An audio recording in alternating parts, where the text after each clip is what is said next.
ग्रामपंचायतच्या वतीने गावातील 12वी उत्तीर्ण झालेल्या 10 विद्यार्थ्यांना मोफत संगणक प्रशिक्षण देण्यात आले।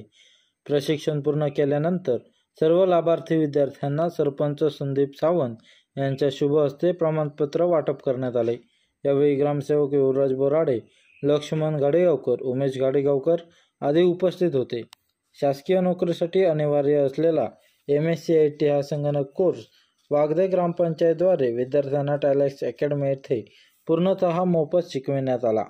संगणकीय ज्ञानासोबत आजच्या युगात आवश्यक असलेले IT ज्ञान या कोर्सद्वारे मुलांना शिकता आले। याबद्दल सर्व पात्र लाभार्थी विद्यार्थ्यांनी सरपंच संदीप सावंत यांचे आभार मानले।